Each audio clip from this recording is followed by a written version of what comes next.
Hello, good evening friends. मध्यकालीन भारत का ये 8वां भाग है और इस भाग के अंतर्गत हम आपको अकबर काल से रिलेटेड और भी कुछ इम्पोर्टेंट जानकारी आपको देंगे। और इन सारी इम्पोर्टेंट जानकारी और महत्वपूर्ण प्रश्न जो हैं उनसे इनको बताने से पहले मैं आपको बताना चाहती हूँ कि फ्रेंड्स, जो हमारा 25 दिसंबर से हमारा वीकली आंसर राइटिंग प्रोग्राम जो है वो स्टार्ट हो रहा है। Weekly answer writing programme. और इस प्रोग्राम के लिए यह प्रोग्राम बहुत इंपॉर्टेंट है। प्रोग्राम को जो है वो सर्च करने के लिए आप हमारे अभियान सिविल सर्विसेज ऐप पर जा सकते हैं और उस ऐप पर जाने के बाद आप जो है वो अपने हमारा वीकली आंसर राइटिंग प्रोग्राम को सर्च करके वहाँ आप एडमिशन ले सकते हैं। फ्रेंड्स, ये जो हमारा प्रोग्राम है ये फर्स्ट पेपर से स्टार्ट होगा। फिर से डेली आंसर राइटिंग आपको पता है कि पहले से ही चल रही है और डेली आंसर राइटिंग प्रोग्राम में यदि आप एडमिशन लेना चाहते हैं तो वर्तमान में जो है वो इस समय आईआर से रिलेटेड प्रश्न कराए जा रहे हैं। और आईआर से रिलेटेड जितने भी प्रश्न होंगे उसमें मैक्सिमम क्वेश्चन जो है वो हमारे इस समय करंट बेस्ड होंगे। और जो करंट बेस्ड क्वेश्चन है उनमें भी हमने जो है वो भारत और उनके पड़ोसी देशों को से रिलेटेड जो है वो प्रश्न बनाए हैं, क्योंकि जो वर्तमान में है वो सबसे पहले ज़्यादा क्वेश्चन जो है वो भारत और उनके नेबरिंग कंट्रीज़ के बारे में पूछ रहा है। ठीक है, तो ये चीज़ बहुत इंपॉर्टेंट है। एक तो दूसरा फ्रेंड्स, जल्द ही हमारा जो है वो मेंस का क्रैश कोर्स आने वाला है। फ्रेंड जो है वो इस क्रैश कोर्स में जो है वो आपको सारी चीज़ें जो है वो बताई जाएंगी। ये मोस्ट प्रोबेबली ये प्रोग्राम जो है वो 15 ऑफ जैन से, या फिर कह सकते हैं कि 1 से लेके 15 जनवरी के बीच में कभी भी स्टार्ट हो सकता है। फ्रेंड्स, इसमें जो है वो केवल 50 स्टूडेंट्स की वैकेंसी है और केवल 50 स्टूडेंट्स में जो हमारे आंसर राइटिंग प्रोग्राम में एडमिशन लिए उन्हें पहले वरीयता दी जाएगी। और उसके बाद जो हमारे वो फाउंडेशन बैच के स्टूडेंट हैं वो ऑलरेडी इंक्लूडेड है इनमें। यदि आप भी हमारे फाउंडेशन बैच में एडमिशन लेते हैं तो आपको भी ये प्रोग्राम, हमारे सारे प्रोग्राम एक्सेस करने के लिए मिलेंगे। 2 साल तक हमारे सभी प्रोग्राम, सभी टेस्ट पेपर को एक्सेस करने को मिलेगा।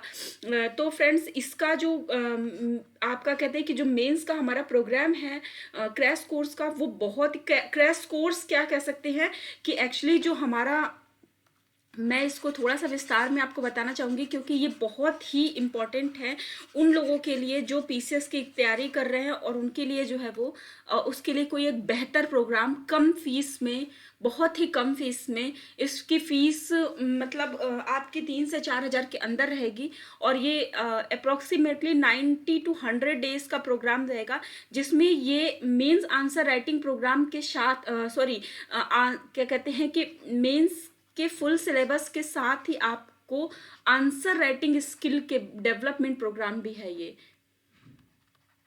Answer writing skill development programme भी है,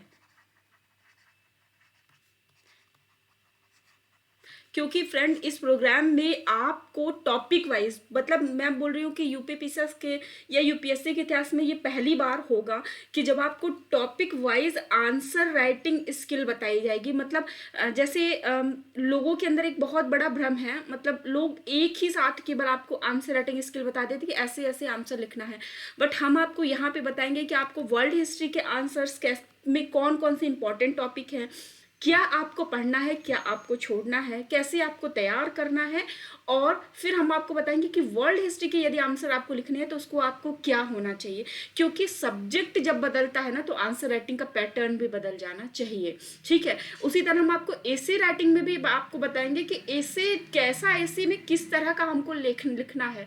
मतलब सभी एसे जो है वो एक ही जो है वो कहते फॉर्मेट में नहीं लिखा जाता है, जो जिस तरह का एसे होता है उस तरह का फॉर्मेट आपको बनाना पड़ता है। तो इस तरह से जो आंसर राइटिंग फॉर्मेशन भी बहुत अलग है। इसी तरह से आर्ट एंड कल्चर के यदि आपको क्वेश्चन करने होंगे तो उसको कैसे आपको लिखना होगा। ठीक है, इंडिया आफ्टर इंडिपेंडेंस या मॉडर्न इंडिया से अगर आपके क्वेश्चन पूछते हैं तो उसके लिए जो है वो आपको कैसे क्वेश्चन करने होंगे। ज्योग्राफी के क्वेश्चन अगर कहते हैं कि अगर आपसे पूछता है तो उसके कैसे आंसर लिखने होंगे। ठीक है, फिर आपसे जो है वो इंडियन सोसाइटी से रिलेटेड क्वेश्चन पूछते हैं तो इसके आंसर कैसे लिखने हैं। ठीक है, सेकेंड पेपर में आपको जो है वो आईआर के आंसर कैसे लिखने हैं, आपको गवर्नेंस के आंसर कैसे लिखने हैं, पॉलिटी के आंसर कैसे लिखने हैं। ये सारे आंसर्स को आपको कैटेगरी वाइज डिवाइड कराया जाएगा।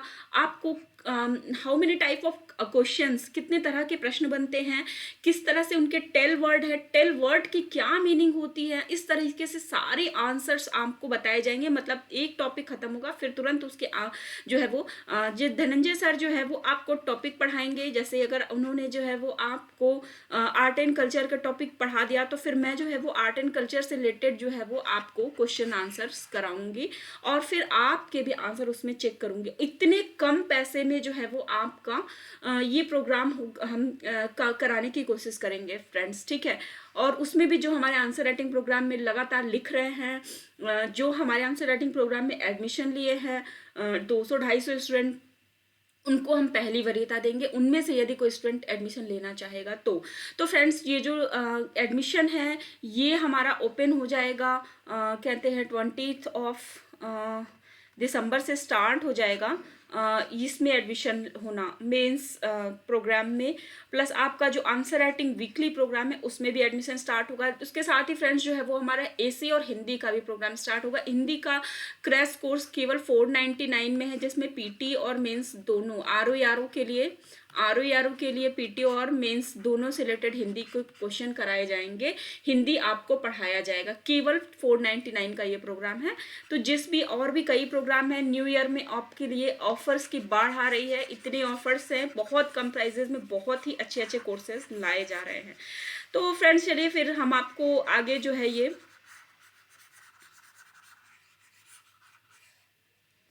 दोस्तों फिर आगे जो है वो हम आपको इस टॉपिक को पढ़ाते हैं। आपको पता है फ्रेंड्स कि ये जो हमारा घटना चक्र सीरीज चल रहा है ये कितना इंपॉर्टेंट है, क्योंकि इसमें हम केवल घटना चक्र के प्रश्न ही नहीं कराते, इसके साथ ही अपनी नॉलेज के अकॉर्डिंग जो भी प्रश्न नया बन सकता है उसको भी बताते हैं।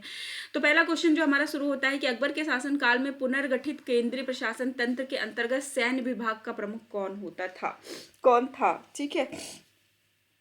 तो चलिए आपका ऑप्शन ए है दीवान, दूसरा है मीर बख्शी, तीसरा है मीर समन और चौथा है बख्शी, ठीक है। तो अकबर के शासनकाल में पुनर्गठित केंद्रीय प्रशासन तंत्र के अंतर्गत मीर बख्शी मुख्यतः जो है वो सैन्य विभाग का प्रमुख होता था, ठीक है। इसे सैन्य विभाग का प्रमुख कहा जाता था। कौन कहता था? मीर बख्शी, ठीक है। तो ये ऑप्शन बी हमारा जो है वो करेक्ट आंसर हो जाएगा। नेक्स्ट जो है वो हमारे ऑप्शन की तरफ बढ़ते हैं। अकबरकालीन सैन्य व्यवस्था आधारित थी किस बात पे, क्या कहते हैं पद्धति पर आधारित थी? तो अकबरकालीन सैन्य व्यवस्था जो है मनसबदारी, जमींदारी, सामंतवादी और आईने दहसाला किस पद्धति पे आधारित थी? चलिए बताइए। ये जो अकबरकालीन जो है वो सैन्य व्यवस्था थी किस पर आधारित थी? मनसबदारी व्यवस्था पे आधारित थी। और अकबरकालीन जो मनसबदारी व्यवस्था थी वो किस प्रणाली के अंतर्गत? दशमलव अगर पूछेगा कि ये दशमलव थी, ठीक है। उसके बाद जहांगीर के समय में दुअस्पा सियस्पा आ गई और फिर शाहजहां के समय जो है सिसमाहा सिमाही आ गई। तो इस तरह से जो है वो मनसबदारी व्यवस्था तो रही, पर मनसबदार का जो प्रकार है उसमें कई नई चीजें जो है वो ऐड होती गई और जो है वो नई चीजें जो है वो बनती गई। तो इसको भी थोड़ा सा आप लोग अपने हिसाब से जो है वो देखते रहिएगा, जो कि इम्पोर्टेंट है, और फिर इस हिसाब से ही करिएगा, ठीक है। तो ये चीज़ें मैंने आपको बता दी, मनसबदारी से रिलेटेड आपको चीज़ें हमने बता दी किस तरह से होती, ठीक है। अब अकबर के समय में अगर मनसब की बात की जाए, ठीक है, तो मनसब में जो है दशमलव प्रणाली थी। कौन सी थी? किस प्रणाली पर आधारित थी? दशमलव प्रणाली पर आधारित थी। और उसमें जो मनसब होते थे उसमें थे एक जात और सवार थे, ठीक है। मनसब के प्रकार कौन से थे? जात और सवार। और यदि जहांगीर के समय की बात करें कि जहांगीर के समय जो मनसब होते थे उसमें जो है वो कौन होते थे? दुअस्पा सियस्पा। और शाहजहां के समय मैंने पहले ही बताया था सिसमाहा सिमाही, ठीक है। तो ये चीज़ें आपको याद रखनी चाहिए, किसके समय कौन से वंशज होते थे, ये चीज़ें थोड़ा सा आपके दिमाग में होनी चाहिए, ठीक है। तो अगर पूछ ले, अगर नेक्स्ट क्वेश्चन अगर इस बार क्वेश्चन पूछता है कि किस प्रणाली पर आधारित थी, तो दशमलव प्रणाली पर आधारित थी। वैसे ये प्रश्न पूछा ही गया है, ठीक है। अब पूछा जाएगा कि मतलब किस तरह के मंशब होते थे, तो ज्यादातर सवार टाइप के होते थे। अकबर द्वारा दीवान का पूर्ण रूपेण दर्जा प्राप्त करने वाला प्रथम व्यक्ति कौन था? प्रथम व्यक्ति पूछ रहा है, ठीक है। वैसे इनमें से टोडरमल भी थे, आशफ खां, मुनीम खां, मुजफ्फर खां तुर्बती। तो इसमें से दीवान का पूर्ण रूपेण दर्जा प्राप्त करने वाला प्रथम व्यक्ति जो है मुजफ्फर खां तुर्बती था। नेक्स्ट क्वेश्चन की तरफ बढ़ते हैं। इन क्वेश्चन को याद करते रहेगा। मैंने इसमें से बहुत छाट छाट के इंपॉर्टेंट प्रश्नों को शामिल किया है, जो कि आपके एग्जाम के पॉइंट ऑफ व्यू से बहुत इंपॉर्टेंट है। तो इससे इस वीडियो को जरूर लाइक शेयर सब्सक्राइब करेगा फ्रेंड्स, और इस वीडियो को जरूर शेयर करेगा। अकबर ने जिस मनसबदारी प्रणाली को लागू किया था वह किस देश में प्रचलित प्रणाली से उधार ली गई थी? पुनः जो है वो आपके लिए एक बहुत ही इंपॉर्टेंट प्रश्न आ गया है। अफगानिस्तान, तुर्क, मंगोलिया और फारस। बहुत से ऐसे लोग जो नहीं जान रहे होंगे वो फारस और तुर्क में से ही कोई ऑप्शन रहा है, क्योंकि इनका जो मुगलों का वंशज था वो जो है दिल मतलब कहते हैं कि जो मुस्लिम वंशज था वो ज़्यादातर जो है वो तुर्क और फारस से रिलेटेड था, ठीक है। पर अकबर का जो क्या कहते हैं कि पर ये कहते हैं कि जो मुगल वंशज था वो जो है वो उसमें बाबर जो चगताई तुर्क ठीक था, और मंगोल से के वंशजों में से था। तो इसलिए ये जो है वो मंगोलिया से लिया जाएगा, है ना। थोड़ा सा लॉजिक आप पहले वाला पार्ट का लगा लेंगे तो हो जाएगा। तो ये जो मनसबदारी प्रणाली थी ये मंगोलिया से ली गई थी। यदि आप नहीं पढ़े होंगे तो फिर आपसे ये प्रश्न थोड़ा सा गलत हो जाए। अकबर के काल में कथन कारण वाला प्रश्न है। अकबर के काल में हर 10 घुड़सवार सैनिकों के लिए मनसबदारों को 20 घोड़ों का रख रखाव करना पड़ता था, ठीक है। घोड़ों की यात्रा में घोड़ों को यात्रा में आराम देना होता था और युद्ध के समय उनको बदलना आवश्यक होता था। अब हम कथन कारण को थोड़ा सा अपने हिसाब से पढ़ लेते हैं कि अकबर के काल में हर 10 घुड़सवार सैनिकों के लिए मनसबदारों की 20 घोड़ों का रख रखाव करना पड़ता था। क्योंकि घोड़ों को यात्रा में आराम देना होता था और युद्ध के समय उनको बदलना भी आवश्यक होता था। तो कथन और कारण दोनों सत्य है, और कथन जो है वो कारण जो है वो कथन की व्याख्या भी कर रहा है, ठीक है। तो ये हमारा पहला वाला स्टेटमेंट सही हो जाएगा। देखिए अकबर के काल में क्या होता, ने जो है वो 10 जो घुड़सवार थे, 10 घुड़सवारों पे 10 घुड़सवार जो है वो सैनिक होते थे। इन सैनिकों के ऊपर जो है ना वो 20 घोड़ों को रखा जाता था। क्यों? क्योंकि अब जो रास्ते में आप जा रहे हो, है ना, जैसे इंडियन क्रिकेट टीम है तो उसमें 11 खिलाड़ियों के अलावा भी जो है वो 2-4 एक्स्ट्रा खिलाड़ी लेके जाते हैं कि कोई घायल हो गया, कोई थक गया, कुछ ऐसी बात हो गई तो कोई नहीं खेल का है, कोई स्वस्थ नहीं रहा, इस तरह से कई चीज़ें बीच में कोई प्रॉब्लम आ जाती है, चोटिल हो जाता है, तो फिर हम उनको एक्स्ट्रा अपने पास जो है वो खिलाड़ी रहे। वैसे ही सेम यहाँ पे है एक स्थिति कि यदि घोड़े थक जाते हैं, जैसे 10 घुड़सवारों को सैनिक जो है वो 10 घोड़ों पे चले, 10 घोड़े पैदल ऐसे चल रहे हैं, तो जब वो घोड़े थक जाते हैं, उन पे सामान लादा जाता था, सैनिक जाते थे, जब वो थक जाते थे तो दूसरे घोड़ों पे फिर ट्रांसफर किया जाता था। इसके साथ ही जब युद्ध होता था, युद्ध के समय जो है वो कोई घोड़ा चोटिल हो गया, घायल हो गया, गिर गया, मर गया, कुछ भी हो गया, तो ऐसे स्थिति में नए घोड़े को उनको ट्रांसफर किया जाता था। तो नए घोड़ों से जो है वो स्थानापन्न जो है बदला जाता था, ठीक है। तो ये कथन और कारण दोनों सत्य है। कथन कारण कथन की व्याख्या भी करता है। जावती प्रणाली किसकी उपज थी? गयासुद्दीन तुगलक की। जाहिर सी बात है आप इसको तो आराम से लगा लेंगे कि अकबर का मैटर ही चल रहा है, अकबर का जो है वो हमारा क्वेश्चन चल रहा है। बट यहाँ पे अकबर से रिलेटेड प्रश्न चल रहा है, तो इसका मतलब पर एग्जाम के टाइम में अकबर से रिलेटेड नहीं होंगे, वो मिसलेनियस होंगे। तो इसलिए आप यहाँ पे याद रखिए कि जाप्ती प्रणाली क्या है और जाप्ती प्रणाली किसके शासनकाल में लाई गई थी, ठीक है। जाप्ती प्रणाली जो भू राजस्व की एक प्रणाली होती है, भू राजस्व की किस रिलेटेड है? भू राजस्व से, ठीक है। जाप्ती प्रणाली भू राजस्व प्रणाली का एक प्रकार है और ये किसके समय से रिलेटेड है? अकबर के समय, ठीक है। ये इंपॉर्टेंट प्रश्न है, याद रखिएगा। टोडरमल ने किस क्षेत्र में ख्याति अर्जित की थी, ठीक है, जिसको टोडरमल व्यवस्था कहते हैं, ठीक है। आईने दहशाला में इसका वर्णन है। अकबर के जो है वो शासनकाल में के समय जो है वो आईने दहशाला जो बना था का उसमें आईने दहशाला में जो है वो टोडरमल बंदोबस्त, टोडरमल व्यवस्था की जो है वो का जिक्र किया गया था। तो टोडरमल को किस क्षेत्र में ख्याति प्राप्त थी? सैन्य अभियान में, भू राजस्व में, हास परिहास में या चित्रकला में? तो भू राजस्व में टोडरमल व्यवस्था जो है वो लागू की गई थी। अब ये टोडरमल व्यवस्था क्या थी भू राजस्व से रिलेटेड? तो ये क्या करते थे कि 10 साल के जो 10 साल के जो कहते हैं कि कृषि उपज होती थी, 10 साल की जो कृषि उपज थी वो, और फिर उसी साल के, मतलब कि जैसे साल दर साल से कहते हैं कि अगर सपोज कि हमने क्या किया, 2011 से लेके 2021 तक की कृषि उपज,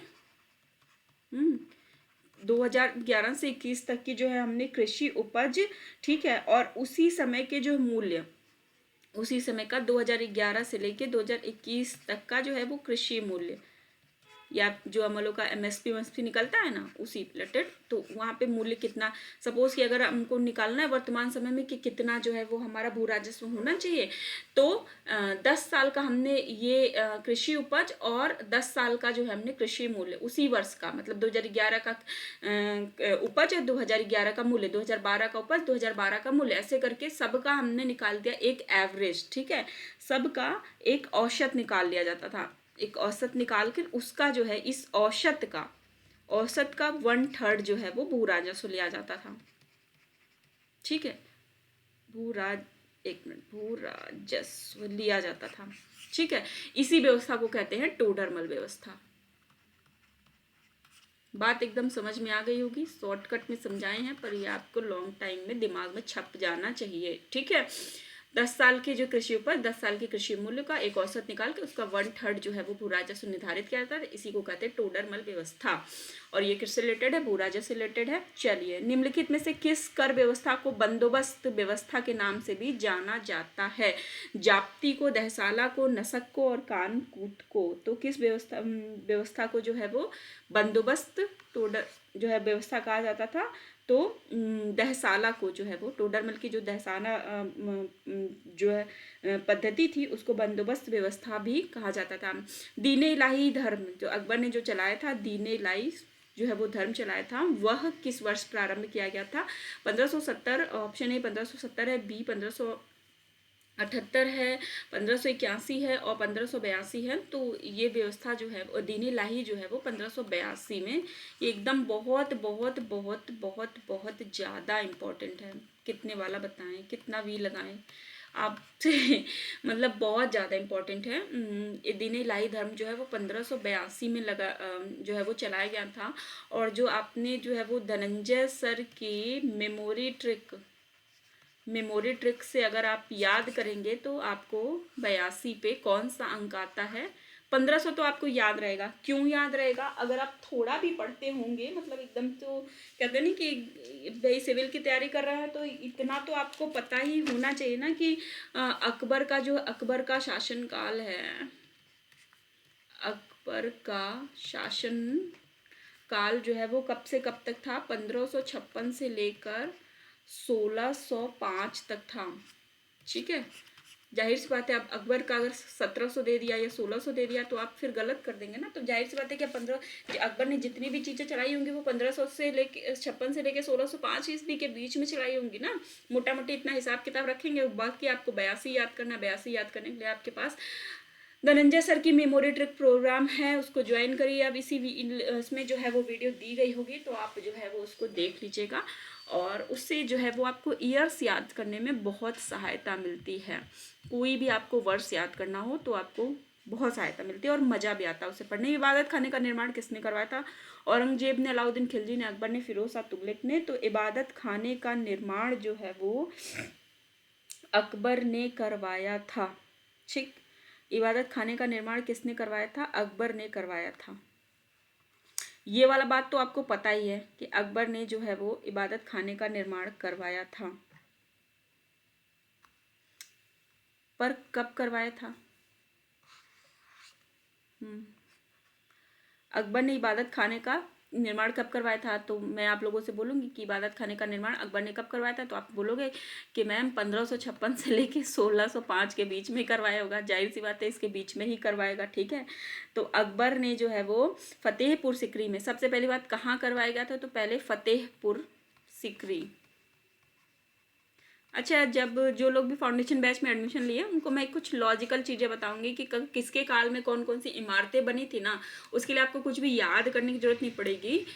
एक्चुअली मुगल काल में जो एक शासक था ना, वो एक ही क्षेत्र पे फोकस करता था। जैसे अकबर का था, ज़्यादातर जो है वो उसकी इमारतें थी ना, वो फतेहपुर सीकरी में थी, फिर थोड़ी सी ट्रांसफ़र होकर आगरा तक गई थी, आगरे के किले तक गई थी। उसके बाद जो है वो फिर जहांगीर ने बहुत ज़्यादा स्थापत्य कला में इंटरेस्ट नहीं था, क्योंकि उसका इंटरेस्ट जो है वो चित्रकला में था।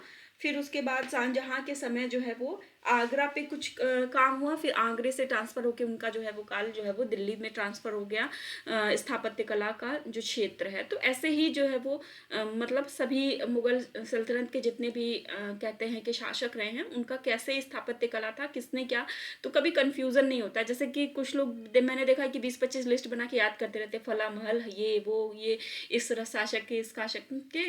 वहाँ पे बहुत ज़्यादा आपको ये लॉजिक के तौर पे काम किया जाता है कि जो जिसका क्षेत्र रहता है मैक्सिमम वो वहीं पे काम कराता है, ठीक है, अपने आस पास में, अपनी देख रेख में, या उनकी एक पसंदीदा जगह होती है।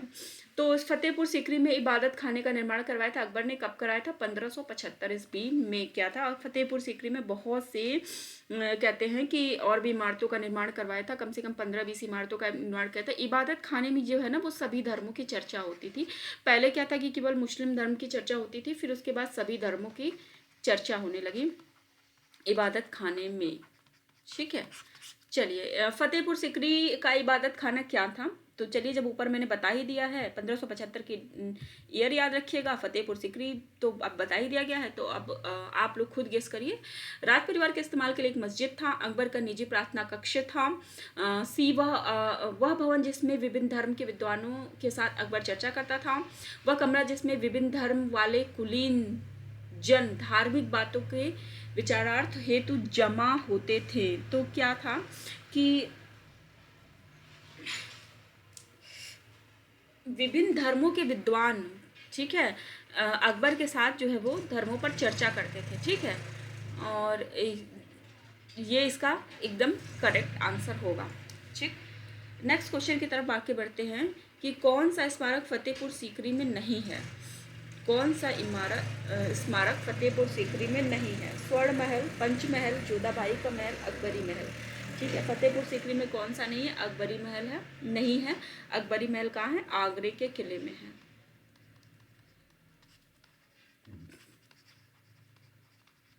ठीक है। चलिए, दिल्ली का कौन सा ऐतिहासिक स्मारक भारतीय एवं फारसी वास्तुकला शैली का उदाहरण माना जाता है? उदाहरण है, ठीक है। दिल्ली का कौन सा ऐतिहासिक स्मारक भारतीय और फारसी वास्तुकला शैली का उदाहरण है? तो कुतुब मीनार, लोदी का मकबरा, हुमायूं का मकबरा और लाल किला। तो दिल्ली का जो हुमायूं का मकबरा है ना, ये कहते हैं इसको फारसी और जो है कहते हैं भारतीय और फारसी, ठीक है। भारतीय और फारसी जो वास्तुकला शैली है ना, इसका मिक्सचर माना जाता है इसको, इसका एक सर्वश्रेष्ठ उदाहरण माना जाता है। सुलह कुल का सिद्धांत किसके द्वारा प्रतिपादित किया गया था? ठीक है, अकबर ने दीन इलाही धर्म चलाया था और जो है वो सुलह कुल का सिद्धांत जो है वो प्रतिपादित किया था। किस वर्ष आपको पता है? 1582 ईस्वी में, ठीक है।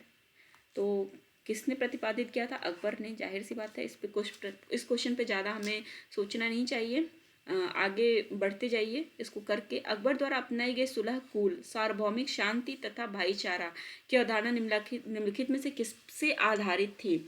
तो राजनीतिक उदारता से जो है वो आधारित थी, धार्मिक सहनशीलता पर आधारित थी, उदारवादी सांस्कृतिक दृष्टिकोण से पर आधारित थी। किस पर आधारित थी? उपरोक्त सभी पर आधारित थी। तो जी हाँ, उपरोक्त सभी पे। राजनीतिक उदारता से रिलेटेड था, धार्मिक सहनशीलता भी से रिलेटेड था, और उदारवादी सांस्कृतिक दृष्टिकोण से, एक तरीके से जो बौद्ध धर्म में मध्यम मार्ग टाइप की चीज़ें हैं उस तरह से ही अकबर का जो धम्म नीति है उसी से रिलेटेड जो है ये इनका जो है वो इसको भी, इस नीति को भी मान सकते हैं। सभी धर्मों का जो है वो एक कहते हैं कि सबको सम्मान देना, ठीक है। किस मुगल बादशाह के विरुद्ध जौनपुर से फतवा जारी किया गया था? हुमायूं, अकबर, शाहजहां, औरंगजेब। तो कौन था ये? अकबर था। कब जारी किया गया था? 1580 ईस्वी में। इस ये वाला ईयर अब पूछ सकता है, तो इसलिए इस लिहाजे से ये वाली चीज़ों को याद रखिएगा। कब जारी किया था? 1580 में। ठीक है, अकबर के विरुद्ध जो है वो जौनपुर के धर्म गुरुओं ने जो एक फतवा जारी किया था। अकबर ने 1602 ईस्वी में फतेहपुर सीकरी में बुलंद दरवाजे का निर्माण करवाया था। ठीक है, करवाया था कि नहीं करवाया था, चलिए बताइए। दूसरा है, यह निर्माण अकबर ने अपने पुत्र जहांगीर के जन्म की खुशी में बनवाया था। तो फिर बताइए ये सही है या गलत है?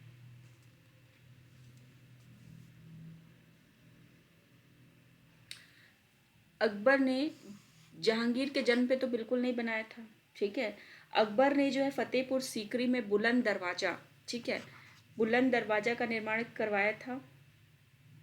फतेहपुर, अकबर ने जब गुजरात विजय किया था, गुजरात विजय के उपरांत फतेहपुर सीकरी जो है वो शहर का निर्माण करवाया था। कब? 1572-73 में। ठीक है, फिर उसके बाद वहीं फतेहपुर सीकरी में जो है वो दक्षिण विजय के समय 1601 या 2 में कह सकते हैं, मेनली 1601 में जो है वहीं फतेहपुर सीकरी में इसने बुलंद दरवाजे का निर्माण करवाया था। अच्छा, कहीं कहीं जो है इतिहास में ये भी देखने को मिलता है कि कुछ लोग लिखते हैं कि अकबर ने जो है वो गुजरात विजय के उपरांत जो है फतेहपुर सीकरी में बुलंद दरवाजे का निर्माण करवाया था। तो वो वाला स्टेटमेंट भी कहीं कहीं माना जाता है, किसी किसी किताब में लिखा रहता है। बट मतलब जहाँ तक मोस्टली में यही है कि गुजरात विजय के बाद फतेहपुर सीकरी शहर की स्थापना की गई थी और दक्षिण विजय के बाद वो खुश होकर जो है वो उसने कहते हैं कि बुलंद दरवाजे का निर्माण करवाया था। ठीक है, नेक्स्ट तो ये हमारा जो है वो ए वाला ऑप्शन तो सही है, पर बी वाला ऑप्शन जो है वो हमारा गलत हो जाएगा। ठीक है, जहांगीर के जन्म की खुशी में तो नहीं है। निम्नलिखित में किस मुगल सम्राट ने शिक्षा संबंधी सुधार किए थे? इंपॉर्टेंट है, वेरी इंपॉर्टेंट है। जहांगीर, शाहजहां, हुमायूं और अकबर ने। तो अकबर ने किया था। अकबर द्वारा बनाई गई कौन सी इमारत का नक्शा बौद्ध विहार से रिलेटेड है? पंचमहल, दीवाने खास, जोधा भाई का महल और बुलंद दरवाजा। तो अकबर का जो पंचमहल था ये भी उसने जो है वो फतेहपुर सीकरी में ही बनवाया था। पंचमहल जो है वो फतेहपुर सीकरी में ही था। और ये जो है ना, लोग कहते हैं कि जो इसका जो बौद्ध विहार है उससे रिलेटेड जो है वो बौद्ध धर्म का जो बौद्ध विहार बना हुआ है वो उससे रिलेटेड माना जाता है इसको। ठीक है, नेक्स्ट क्वेश्चन जो है वो है कि जहांगीर महल स्थित है कहाँ पे? दिल्ली में, औरंगाबाद में, आगरा में, लाहौर में। दिल्ली में, औरंगाबाद में, आगरा में और लाहौर में कहाँ है जहांगीरी महल स्थित? तो दिल्ली, औरंगाबाद, आगरा और लाहौर। तो चलिए बताइए कहाँ है जहांगीरी महल जो है वो आगरा में है। अकबर द्वारा निर्मित किया गया था आगरे के किले के अंदर। ठीक है, अकबरी महल भी वहीं पर बनाया गया है। अकबर का मकबरा कहाँ स्थित है? सिकंदरा में, आगरा में, औरंगाबाद में, फतेहपुर सीकरी में। चूंकि इसमें जो है सिकंदरा ऑप्शन दिया है तो वही माना जाएगा। ठीक है, हालांकि सिकंदरा जो है आगरा से थोड़ा सा मतलब के अंतर्गत ही आता है, उसके थोड़े से आगे है एक जो है वो गांव है, तो वहीं पर जो है वो अकबर का जो है वो मकबरा बना हुआ है। ठीक है, सिकंदरा ऑप्शन में सिकंदरा ही मारिएगा आप लोग। निम्नलिखित में से किस किले का निर्माण अकबर के राज्यकाल में नहीं कराया गया था? मैंने ये फिर से बताया कि इसको लॉजिक के हिसाब से कर सकते कि अकबर का जो स्थापत्य कला है वो दिल्ली तक फैला ही नहीं था। फतेहपुर सीकरी में मोस्ट जितने भी स्थापत्य जो निर्माण हुए थे वो मोस्ट ऑफ दी जितनी भी जो है वो आर्किटेक्ट थे वो सारे जो है वो आपके फतेहपुर सीकरी में हुए थे। फिर उसके फतेहपुर सीकरी से थोड़ा आगे बढ़ के उसने आगरे के किले का निर्माण करवाया था। ठीक है, उसके अंदर कुछ चीज़ें जो है वो कहते हैं कि उनके निर्माण करवाया था उसके अंदर कुछ महल का। तो फतेहपुर सीकरी और आगरा वो दिल्ली तक गया ही नहीं था। तो फिर ये मतलब लॉजिकल चीज़ें हैं कि दिल्ली का लाल किला तो होगा ही नहीं ऑप्शन में ना। तो यहीं पे जो है वो अगर आपके पास इतनी सी लॉजिक है तो बस इन सब चीज़ों को पढ़ने की ज़रूरत नहीं पड़ेगी आपको। ठीक है, आगरे का किला, इलाहाबाद का किला, लाहौर का किला, ये सब उसने बनवाया था। नेक्स्ट क्वेश्चन की तरफ आगे बढ़ते हैं। मकबरा की बात करते हैं और ये इम्पोर्टेंट भी है। एक प्रश्न इसी से बनता है कि मतलब कि कौन कौन से ऐसे दिल्ली सल्तनत के वो सॉरी मुगल शासक रहे जिनका मकबरा जो है वो भारत के बाहर रहा था। तो चलिए थोड़ा सा हम लोग देख लेते हैं कि बाबर का मकबरा, हुमायूं का, अकबर का, जहांगीर का। तो बाबर का मकबरा जो है वो कहाँ पे था? काबुल में था। ठीक है। हुमायूं का मकबरा बताइए कहाँ है? हुमायूं का मकबरा अपना दिल्ली में है। अकबर का तो सिकंदरा में है ही, और जहांगीर का जो है वो लाहौर में है। जहांगीर का मकबरा जो है लाहौर में है। ठीक है। और यदि बात करें यहीं पर हम शाहजहाँ के, तो शाहजहाँ का मकबरा जो है वो आगरा में है। ठीक है, ये याद रखिएगा। शाहजहाँ बच गए थे तो उनके बारे में बता दिया हमने। तो इसका एक का ब और दो का अ, का अ, बी वाला ऑप्शन ही मुझे सही लग रहा है। ठीक है, तो याद रखिएगा। अब इसमें से ही देख लीजिए, जो बाबर है और जो जहांगीर है, इनका मकबरा भारत के बाहर है, वर्तमान समय में भारत के बाहर है। बाबर का काबुल है और जहांगीर का लाहौर है, ये याद रखिएगा, इंपॉर्टेंट है। अगर ये प्रश्न पूछेगा तो ऐसे करके बता दीजिएगा। अकबर के काल में महाभारत का फारसी में अनुवाद जिसके निर्देशन में हुआ था वह कौन था? तो चलिए बताइए, महाभारत का फारसी में अनुवाद किसके निर्देशन में हुआ था? उतबी के, नामजीरी के, अबुल फजल के या फैजी के? तो महाभारत का फारसी में अनुवाद जो है वो फैजी के नेतृत्व में हुआ था। अकबर की इच्छा अनुसार किसने रामायण का फारसी में अनुवाद किया था? अबुल फजल ने, अब्दुल कादिर बदायूनी ने, फैजी ने, अबू रहीम खान काना ने। इस प्रश्न को तो अगर आप नहीं बताते हैं तो फिर तो बेईमानी हो जाएगी, पढ़ना आपके लिए बेकार हो जाएगा। इस प्रश्न को तो मतलब रट्टा ही कह सकते हैं कि मतलब हर किसी के जवान पर रटा है। अब्दुल कादिर बदायूनी। सम्राट अकबर द्वारा निम्नलिखित में से किसे जरी कलम की उपाधि दी गई थी? अकबर द्वारा किसे जो है वो जरी कलम की उपाधि दी थी, इस चीज को बताइए आप लोग। और बहुत इंपॉर्टेंट प्रश्न है। ऑप्शन ए जो है मोहम्मद हुसैन है। ऑप्शन बी है आपका मुकम्मल खां। ऑप्शन सी है अब्दुल शमद। और ऑप्शन डी है मीर सैयद अली। अब ये आपके लिए थोड़ा सा मैं 1 मिनट का आपको समय दूंगी कि आप इस प्रश्न पे थोड़ा सोचिए, समझिए और करिए। किसे जो है वो अब कहते हैं कि अब अकबर ने जरी कलम की उपाधि दी थी। ठीक है, अकबर ने निम्नलिखित में से किसे जो है वो जरी कलम की उपाधि दी थी? मोहम्मद हुसैन, मुकम्मल खां, अब्दुल शमद और मीर सैयद अली को। ठीक है, तो अकबर ने जो है वो मोहम्मद हुसैन को जो है वो जरी कलम की उपाधि दी थी। और अकबर ने किसे सीरी कलम की उपाधि दी थी? सीरी कलम। तो सीरी कलम की उपाधि जो है अब्दुल शमद को दी थी। अब्दुल शमद। ठीक है, दोनों याद रखिएगा। जरी कलम भी याद रखिएगा, सीरी कलम। पूछा तो यहाँ पे जरी है, पर नेक्स्ट जो है वो आपसे सीरी कलम भी पूछ सकता है। अच्छा, कुछ चीज़ ये आपको बताती हूँ कि ये टॉपिक ख़त्म होते होते मैं आपको कुछ बहुत इंपॉर्टेंट बताने वाली हूँ। मतलब अकबर के काल से रिलेटेड कुछ बहुत महत्वपूर्ण घटनाएं काल क्रमानुसार, और ये बहुत इंपॉर्टेंट होने वाला है। और इस इंपॉर्टेंट टॉपिक को देखने के लिए वीडियो को बिना स्किप किए अच्छे से देखिएगा। और मुझे नहीं लगता ये कोई एंटरटेनमेंट वाली वीडियो कि जैसे आप स्किप कर करके पढ़ेंगे तो आपको बहुत मजा आएगा। मैं देखती हूँ आप पूरे समय फालतू की पंचायत में बीत सकता है, पर आपको जो पढ़ाई वाली चीज़ें आप उसको स्किप कर करके देखोगे कि बहुत समय जा रहा है, बहुत समय जा रहा है, समय बर्बाद हो रहा है।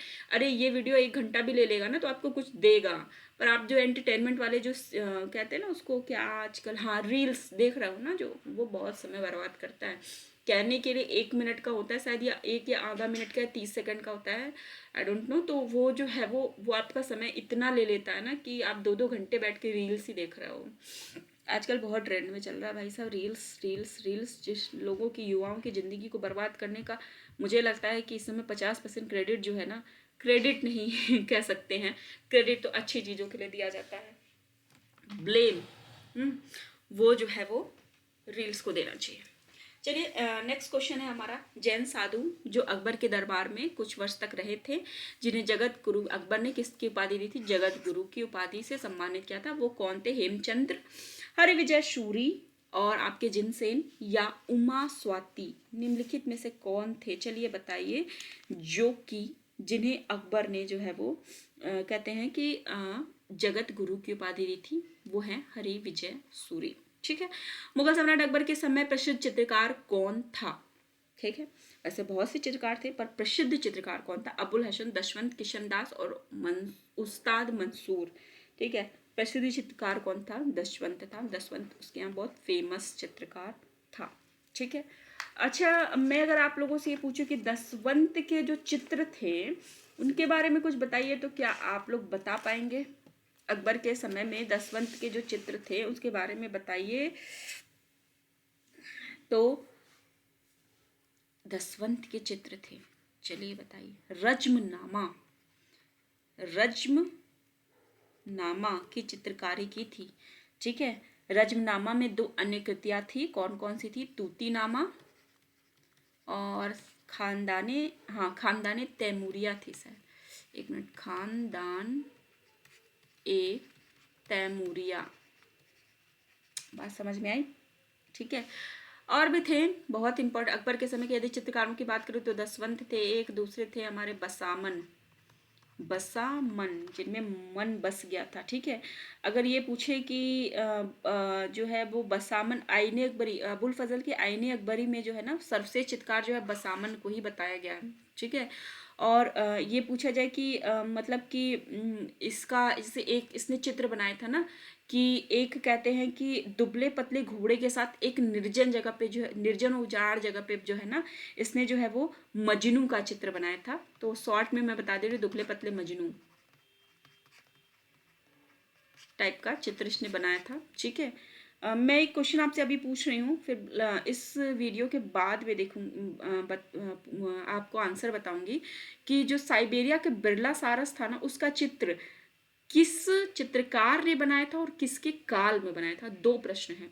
साइबेरिया के बिरला सारस बहुत फेमस चित्र था, साइबेरिया का बिरला सारस, ठीक है, का चित्र निम्नलिखित में से किस, साइबेरिया का बिरला सारस के चित्र निम्नलिखित में से किस चित्रकार ने बनाया था? पहला प्रश्न। दूसरा प्रश्न, किसके समय के चित्रकार, मतलब किस मुगल सल्तनत के शासक के समय में वह चित्र बनाया गया था? ठीक है। तो चलिए अकबर के समय के चित्रकारों की बात करें तो अब्दुल समद थे, मीर सैयद अली थे, दसवंत थे और बसामन थे। 4 को तो एकदम रट जाइए, बसामन दसवंत, ये तो अपने दोनों यहाँ पे आ गए, बसामन दसवंत। ठीक है। और उसके बाद जो है वो क्या कहते हैं आपका मीर सैयद अली अब्दुल समद। ठीक है। मीर सैयद अली को जो है इसने जरी कलम की उपाधि दी थी, अब्दुल समद को सीरी कलम की उपाधि दी थी। दसवंत, बसामन, मीर सैयद अली और अब्दुल समद। 4 तो ऐसे रट लीजिए जैसे मुझे रटा हुआ है। ठीक। चलिए नेक्स्ट क्वेश्चन की बात करते हैं। जो चीज़ रटने के लिए बोलती हूँ ना वो वाकई में इंपॉर्टेंट होती है, ऐसे फर्जी में नहीं बोल देते, है ना, फर्जी में नहीं है, चीज़ें रटी होनी चाहिए। वो ऐसे ना कि मतलब कहते हैं जुबान पे ऐसे कोई पूछे ना, जहाँ से जहांगीर के समय के चित्रकारों की बात करें, फटाफट मुंह से निकलना चाहिए। जैसे मैंने पूछा साइबेरिया के बिरला सारस का चित्र किसने बनाया था, तो आपको फटाफट बता देना चाहिए नीचे नाम, जो कि मैं अभी नहीं बताऊंगी। जिस मध्यकालीन भारतीय लेखक ने अमेरिका की खोज का उल्लेख किया था, बहुत important, very very very important प्रश्न है। आप कहेंगे कौन से इंपॉर्टेंट नहीं है, तो मैंने इंपॉर्टेंट प्रश्न को ही चुना है। मलिक मोहम्मद जायसी, अमीर खुसरो, रस खान और अबुल फजल, बहुत इंपॉर्टेंट है। अबुल फजल ने इंपॉर्टेंट अबुल फजल 5 बार बोल के रट जाइए कि इसने अमेरिका की खोज की थी। ठीक है। अकबर के दरबार में आने वाला प्रथम अंग्रेजी व्यक्ति कौन था? अकबर के दरबार में आने वाला प्रथम अंग्रेजी व्यक्ति कौन था? Ralph Fitch, sir Thomas Roe था, विलियम हॉकिंस था, पीटर मुंडी था। तो अकबर के दरबार में आने वाला प्रथम अंग्रेज व्यक्ति जो है वो रॉल्फ फिश था। वो कब आया था? 1583 ईस्वी में अकबर के दरबार में आया था। ठीक है। 91 तक रुका था, उसके बाद जो है वो निकल लिया। चलो, अकबर के शासनकाल की विभिन्न घटनाओं को काल क्रमेण, अच्छा मैं यहाँ पे इसको बताऊंगी, इसके साथ ही मैं जो है वो बाकी घटनाओं को भी बता दूं क्या, कि वीडियो को लास्ट में बताऊँ आप लोगों को? चलिए बता ही दूंगी, इसी के साथ ही बता देती हूँ, बता दूंगी। चलिए, अकबर के शासनकाल की विभिन्न घटनाओं को काल क्रमेण सजाइए बताइए। चलिए, तो पहला है जजिया करके समाप्ति, दूसरा इबादत खाने का निर्माण, तीसरा है मजहर पर हस्ताक्षर, चौथा है दीने इलाही। ठीक है। दीने इलाही धर्म। ठीक है। दीने इलाही की बात की गई है।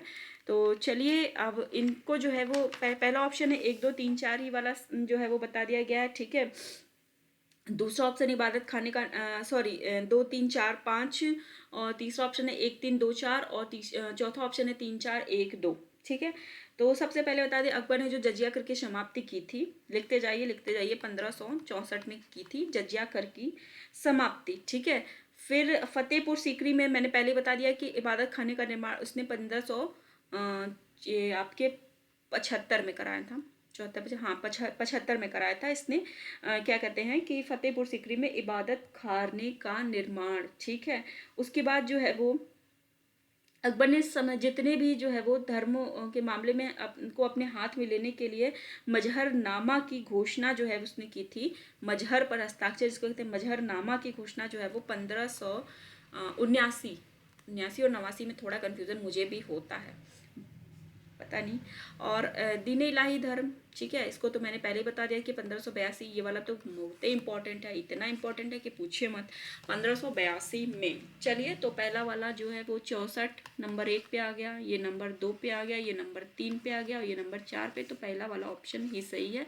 चलिए अब इसी के साथ बता देते कुछ और चीज़ों को काल क्रमानुसार, जिसको आप लोग कर लेंगे तो काफ़ी ढेर सारे प्रॉब्लम सॉल्व हो जानी चाहिए, है ना। चल, अकबर के काल से रिलेटेड काल क्रमेण घटनाएं। पहला, अकबर ने दास प्रथा की समाप्ति, ठीक है, दास प्रथा की समाप्ति कब की थी? 1562 ईस्वी में, बढ़िया से याद कर लीजिए।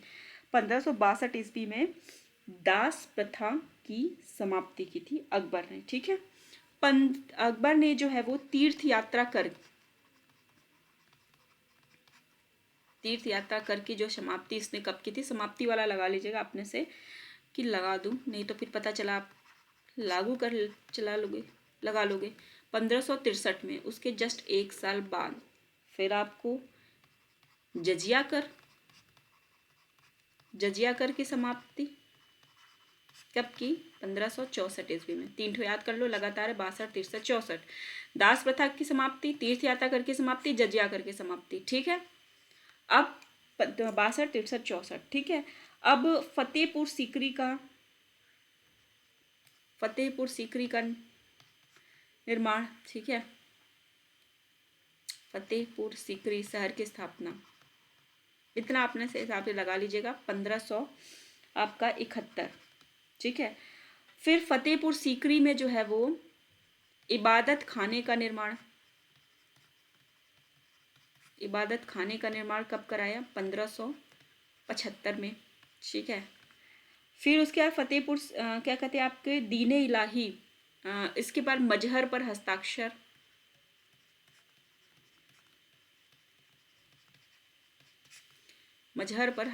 आपका हो गया 1579। उसके बाद आपका हो गया दीने इलाही, तौहीदे इलाही, जो भी कह दिए, दीन ए इलाही, 1582, ठीक। फिर आपका हो गया, कहते हैं गुजरात, कहते हैं कि विद्रोह को दबाने के लिए अब्बू रहीम को खान खाना की उपाधि जो दी थी, हाँ। ये वाला इतना इम्पोर्टेंट नहीं है, इसकी जगह हम ये कह सकते हैं कि 1582 में इसने जो है वो टोडरमल द्वारा आईने दहसाला को लागू किया था। आईने दहसाला, ये भी 1582 में। फिर गुजरात विजय, 1601 ईस्वी में इसने गुजरात विजय किया था, ठीक है।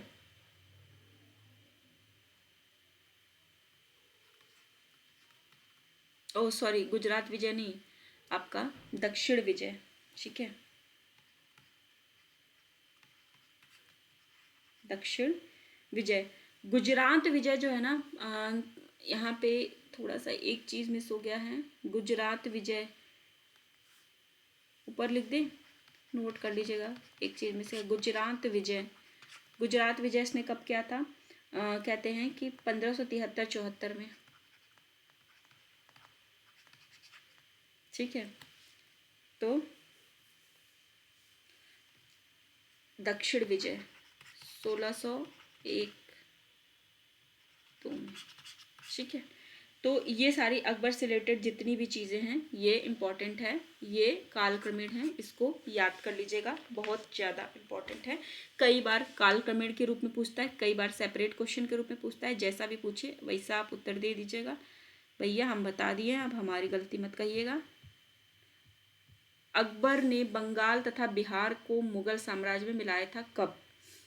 वैसे ये बीपीएससी का क्वेश्चन है, फिर भी कर लीजिए। 1590, 1575, 1576 और 1500 क्या कहते हैं आपका 72। ठीक है, तो ये 1576 है, बट बहुत ज़्यादा इम्पोर्टेंट नहीं है। ठीक है, अच्छा मैंने आपसे एक क्वेश्चन अभी पूछा था कि साइबेरिया के बिरला सारस की निम्नलिखित में से किसने जो है वो साइबेरिया के बिरला सारस का चित्र जो है वो साइबेरिया के बिरला सारस का चित्र निम्नलिखित में से किसने बनाया था? तो वो जो बनाने वाला था वो था मंसूर। मंसूर जिसने साइबेरियन बिरला सारस का चित्र बनाया था। इससे जो है वो इससे जो है वो मंसूर, ये किसके काल से रिलेटेड है? तो ये जहांगीर के काल से रिलेटेड है।